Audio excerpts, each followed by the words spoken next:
What's the millennial question? Apparently, millennials as a generation, which is a group of people who were born approximately 1984 and after, are tough to manage. And they're accused of being entitled and narcissistic and self-interested, unfocused, lazy. But entitled is the big one.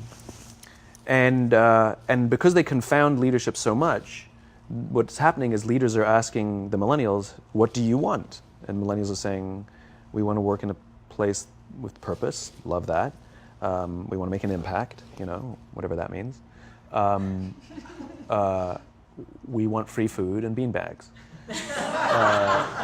And so somebody articulates some sort of purpose, there's lots of free food and there's beanbags, and yet for some reason, they're still not happy. And that's because they're missing. There's a missing piece. What I've learned is that I can break it down into four pieces. Right? There are four things, four characteristics. One is parenting. The other one is technology. The third is impatience, and the fourth is environment. The generation that we call the millennials, too many of them grew up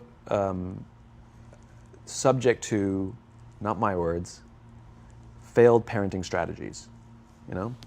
Where, for example, they were told that they were special all the time. They were told that they could have anything they want in life, just because they want it, right?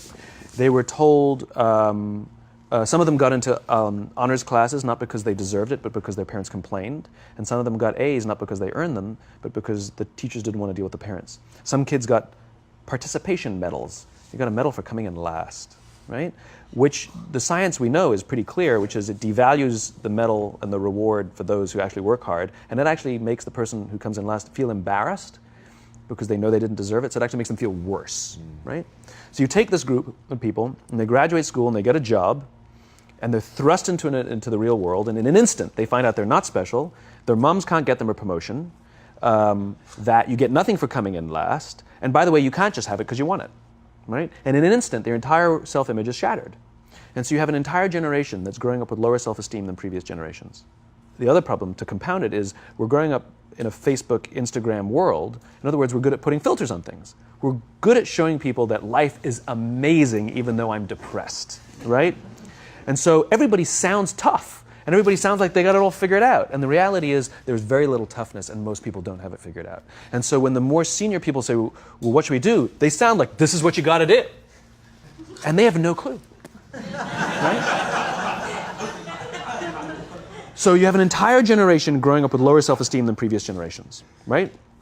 Through no fault of their own. Through no fault of their own, right? They were dealt a bad hand, right? Now let's add in technology. We know that engagement with social media and our cell phones releases a chemical called dopamine. That's why when you get a text, it feels good, right? So we've all had it where you're feeling a little bit down or feeling a bit lonely, and so you send out 10 texts to 10 friends, hi, hi, hi, hi, hi, because it feels good when you get a response, right? Right? It's why we count the likes. It's why we go back 10 times to see if my Instagram is growing slower, did I do something wrong? Do they not like me anymore, right? The trauma for young kids to be unfriended, right? Because we know when you get a hit of dopamine, which feels good. It's why we like it. It's why we keep going back to it. Dopamine is the exact same chemical that makes us feel good when we smoke, when we drink, and when we gamble. In other words, it's highly, highly addictive, right? We have age restrictions on smoking, gambling, and alcohol, and we have no age restrictions on social media and cell phones, which is the equivalent of opening up the liquor cabinet and saying to our teenagers, hey, by the way, this adolescence thing, if it gets you down. But that's basically what's happening. That's basically what's happening, right? That's basically what happened. You have an entire generation that has access to an addictive, numbing chemical called dopamine through social media and cell phones as they're going through the high stress of adolescence. Why is this important? Almost every alcoholic discovered alcohol when they were teenagers. When we're very, very young, the only approval we need is the approval of our parents. And as we go through adolescence, we make this transition where we now need the approval of our peers. Very frustrating for our parents, very important for us. It allows us to acculturate outside of our immediate families into the broader tribe, right? It's a highly, highly stressful and anxious period of our lives, and we're supposed to learn to rely on our friends. Some people, quite by accident, discover alcohol and numbing effects of dopamine to help them cope with the stresses and anxieties of adolescence. Unfortunately, that becomes hardwired in their brains, and for the rest of their lives, when they suffer significant stress, they will not turn to a person, they will turn to the bottle. Social stress, financial stress, career stress, that's pretty much the primary reasons why an alcoholic drinks, right? What's happening is because we're allowing unfettered access to these dopamine-producing devices and media, basically it's becoming hardwired, and what we're seeing is as they grow older, too many kids don't know how to form deep, meaningful relationships. Their words, not mine. They will admit that many of their friendships are superficial. They will admit that their friends, that they don't count on their friends, they don't rely on their friends, they have fun with their friends, but they also know that their friends will cancel on them if something better comes along. Deep, meaningful relationships are not there because they never practice the skill set, and worse, they don't have the coping mechanisms to deal with stress. So when significant stress starts to show up in their lives, they're not turning to a person, they're turning to a device, they're turning to social media, they're turning to these things which offer temporary relief. We know, the science is clear, we know that people who spend more time on Facebook suffer higher rates of depression than people who spend less time on Facebook, right? These things balanced. Alcohol is not bad, too much alcohol is bad. Gambling is fun, too much gambling is dangerous, right? There's nothing wrong with social media and cell phones. It's the imbalance, right? If you're sitting at dinner with your friends and you're texting somebody who's not there, that's a problem. That's an addiction. If you're sitting in a meeting with people you're supposed to be listening to and speaking, and you put your phone on the table, face up or face down, I don't care, that sends a subconscious message to the room that you're just not that important to me right now, right? That's what happens. And the fact that you cannot put it away is because you are addicted, right? If you wake up and you check your phone before you say good morning to your girlfriend, boyfriend, or spouse, you have an addiction. And like all addiction, in time, it'll destroy relationships, it'll cost time, and it'll cost money, and it'll make your life worse, right? So you have a generation growing up with lower self-esteem that doesn't have the coping mechanisms to deal with stress, right? Now you add in the sense of impatience, right? They've grown up in a world of instant gratification. You want to buy something, you go on Amazon, it arrives the next day. You want to watch a movie? Log on and watch a movie. You don't check movie times. You want to watch a TV show? Binge. You don't even have to wait week to week to week, right? I know people who skip seasons just so they can binge at the end of the season, right? Instant gratification. You want to go on a date? You don't even have to learn how to be like, hey. You don't even have to learn and practice that skill. You don't have to be the uncomfortable one who says yes when you mean no and says no when you mean no, but yes when you... You don't have to swipe right. Bang, I'm a stud. Right? You don't have to learn the social coping mechanisms, right? Everything you want, you can have instantaneously. Everything you want, instant gratification. Except job satisfaction and strength of relationships, there ain't no app for that. They are slow, meandering, uncomfortable, messy processes. And so I keep meeting these wonderful, fantastic, idealistic, hardworking, smart kids. They've just graduated school. They're in their entry-level job. I sit down with them and I go, how's it going? They go, I think I'm going to quit. I'm like, why? They're like, I'm not making an impact.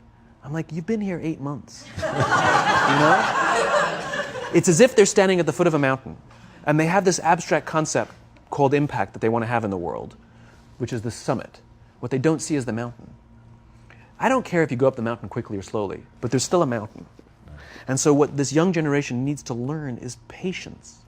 That some things that really, really matter, like love, or job fulfillment, joy, love of life, self-confidence, a skill set, any of these things, all of these things take time. Sometimes you can expedite pieces of it, but the overall journey is arduous and long and difficult. And if you don't ask for help and learn that skill set, you will fall off the mountain, or you will, the worst case scenario, and we're already seeing it, the worst case scenario is we're seeing an increase in suicide rates, we're seeing an increase in this generation, we're seeing an increase in accidental deaths due to drug overdoses, we're seeing more and more kids drop out of school or take leaves of absence due to depression, unheard of. This is really bad. The best case scenario, those are all bad cases, right? The best case scenario is you'll have an entire population growing up and going through life and just never really finding joy. They'll never really find deep fulfillment in work or in life. They'll just waft through life and it'll be just, it's fine. How's your job? It's fine. The same as yesterday. How's your relationship? It's fine. Like that's the best case scenario, which leads me to the fourth point, which is environment, which is we're taking this amazing group of young, fantastic kids who are just dealt a bad hand. It's no fault of their own. And we put them in corporate environments that care more about the numbers than they do about the kids. They care more about the short-term gains than the long-term life of this young human being. We care more about the year than the lifetime, right? And so we are putting them in corporate environments that aren't helping them build their confidence, that aren't helping them learn the skills of cooperation, that aren't helping them overcome the challenges of a digital world and finding more balance, that isn't helping them overcome the need to have instant gratification and teach them the joys and impact and the fulfillment you get from working hard on something for a long time that cannot be done in a month or even in a year. And so we're thrusting to them in corporate environments, and the worst part about it is they think it's them. They blame themselves. They think it's them who can't deal. And so it makes it all worse. It's not. I'm here to tell them it's not them. It's the corporations. It's the corporate environments. It's the total lack of good leadership in our world today that is making them feel the way they do. They were dealt a bad hand, and I hate to say it, but it's the company's responsibility. Sucks to be you, like we have no choice, right? This is what we got, and I wish that society and their parents did a better job. They didn't. So we're getting them in our companies, and we now have to pick up the slack. We have to work extra hard to figure out the ways that we build their confidence. We have to work extra hard to find ways to teach them the social skills that they're missing out on. There should be no cell phones in conference rooms. None. Zero. And I don't mean the kind of like sitting outside waiting to text. I mean like when you're sitting and waiting for a meeting to start, this is what we all do. We all sit here and wait for the meeting to start. Meeting starting? Okay. And we start the meeting. No, that's not how relationships are formed. Remember we talked about it's the little things? Relationships are formed this way. We're waiting for a meeting to start and we go, how's your dad? I heard he was in the hospital. Oh, he's really good. Thanks for asking. He's actually at home now. Oh, I'm really glad. It was really amazing. I know, it was really scary for a while. That's how you form relationships. Hey, did you ever get that report done? Oh my God, no, I didn't. I'll help you out. Can I help you out with that? Really? That's how trust forms. Trust doesn't form at an event in a day. Even bad times don't form trust immediately. It's the slow, steady consistency. And we have to create mechanisms where we allow for those little innocuous interactions to happen. But when we allow cell phones in conference rooms, we just, okay, have the meeting. And then my favorite is like when there's a cell phone there and you go like this, you go. It rings and you go. I'm not going to answer that. Like, Mr. Magnanimous, you know? When you're out for dinner with your friends, like, I do this with my friends. When we're going out for dinner and we're leaving together, we'll leave our cell phones at home. Who are we calling? Maybe one of us will bring a phone in case we need to call an Uber or take a picture of our meal. That goes without saying, come on. I'm an idealist, but I'm not insane. You know? At a heathen. I mean, it looked really good. We'll take one phone. And so it's like an alcoholic. The reason you take the alcohol out of the house is because we cannot trust our willpower. We're just not strong enough. But when you remove the temptation, it actually makes it a lot easier. And so when you just say, don't check your phone, people literally will go like this. And somebody will go to the bathroom, and what's the first thing we do? Because I wouldn't want to look around the restaurant for a minute and a half, you know? But if you don't have the phone, you just kind of enjoy the world. And that's where ideas happen. The constant engagement is not where you have innovation and ideas. Ideas happen when our minds wander and we go, and you see something, I bet they could do that.